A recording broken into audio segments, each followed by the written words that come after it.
Hello mga kamarat, ayun nga, samahan niyo ako sa ganap ko ngayon. Ang pagkakabisihan ko pala ngayon ay yung mga soft drinks, ilalagay ko sa ref at magsasalansan na rin ako. Kahapon pa pala ito diniliver at hindi na nga ako nakapaglagay nito sa ref dahil nga gabi na siya diniliver at naulan pa. Kaya ginawa ko, pinunasan ko na lang muna dito sa labas bago ko siya ipasok sa loob. Naulan kasi kahapon maghapon kaya siguro ginabi na yung nagde-deliver na ito.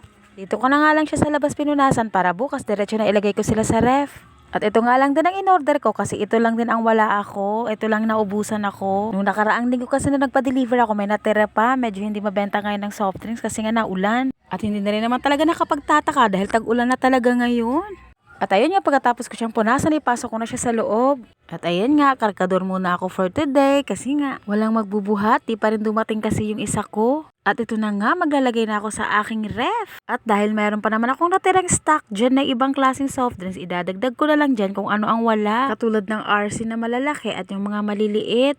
Itong ref ko nga pala ay lumang-luma na to mga kamare. Sira na nga ang saraduhan nito ng freezer ko. Kaya di na talaga ako nagawa ng yelo. Kasi wala na yung pintuan ng freezer niya. Kaya nga nung hindi pa tag-ulan, nagtinda na lang ako ng tsuba ice. Ang kaso ngayon tag-ulan kaya hininto ko muna dahil hindi nauubos, nalulugi lang, nasasayang, natutunaw.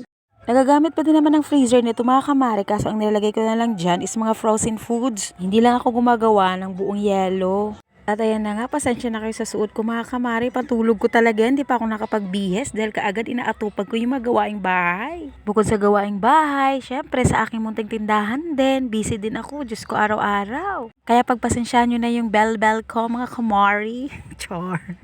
Kayo na mag-adjust sa tatong layer kong bell-bell. Paano naman kasi, ang sarap kumain, ang hirap kaya mag-diet. Sabi nga, madali magpataba, mahirap mag-diet. Sa totoo lang mga kamare, di ba? Paano naman kasi pag ako napagod talagang sa pagkain ko binubuhos? Kunyari sabihin ko sa sarili ko magda-diet na ako. So magda-diet lang ako, 2 araw lang makalipas, pangatlong araw lamo na naman ang gagawin ko mga kamare. Kaya hanggang sa plano na lang talaga ang pagda-diet ko pero hindi ko talaga magawa. Relate din ba kayo mga kamare? At ayan na nga, puno na naman siya. At kapag may natira pala akong soft drinks mga kamare, sinasalansan ko dito sa may estante sa tindahan para magamit ko yung case dun sa labas, lalagyan ng mga empty bottles. Taray, empty bottles. English yun mga kamare.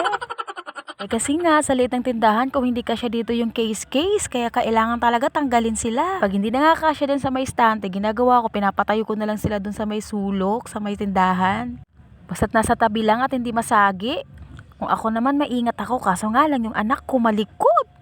Minsan nga naririnig ko nagkakalansingan yung mga soft drinks ko. Pagtingin ko, pinaglalaruan niya. Kaya napapalo ko yung kamay niya pag hindi nakikinig. Paano naman kasi ito pag pinapagalitan mo, sasagot pa sa'yo, o diba?